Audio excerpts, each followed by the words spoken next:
अच्छा, आपके श्री कृष्ण की कितनी बीवियां थी? 16,108 थे। अभी बदत है भाई, अभी बदत है। पहिलो कुरा, भगवान श्री कृष्णले के गर्नुभयो र किन गर्नुभयो यो तिम्रो क्षमता र तिम्रो सोच्न सक्ने बुद्धि भन्दा करोडौं गुणा बाहिरको कुरा हो। दोस्रो कुरा, भगवान श्री कृष्णले त केवल 5 वर्षको उमेरमा कालिया नागको फणमाथि नृत्य गर्नुभयो। खै तिमी गएर एउटा सर्पलाई छोएर हेर त, के हुन्छ तिम्रो? राम नाम सत्य। त्यसै गरी भगवान श्री कृष्णले त केवल 7 वर्षको उमेरमा लगातार 7 दिन 7 रातसम्म केवल आफ्नो कान्छी औँलामा त्यत्रो गोवर्धन पर्वतलाई उठाएर बस्नुभयो। सक्छौ तिमीले? गएर केवल 1 घण्टाको लागि मात्रै भए पनि 1 केजी भए पनि उठाएर हेर। भगवानले त कयौं यस्ता दुष्ट राक्षसहरूलाई मार्नुभयो त्यति सानो उमेरमा। पुतना, बकासुर, अघासुर, धेनुकासुर, लम्बासुर, अरिष्टासुर, केशी, कंस जस्ता दुष्टहरूको वध गर्नुभयो। छ तिम्रो हिम्मत? Do have the dare?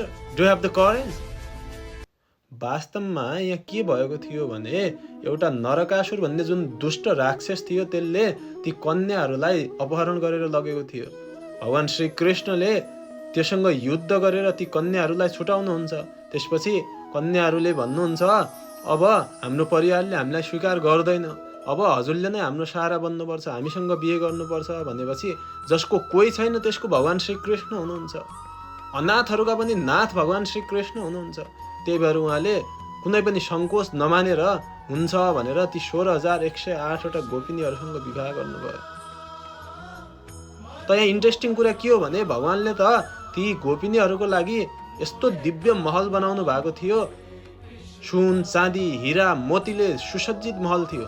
अहिलेको पुरै विश्वभरिको बजेट लगाएर पनि त्यस्तो एउटा महल बनाउने क्षमता कसैसँग छैन।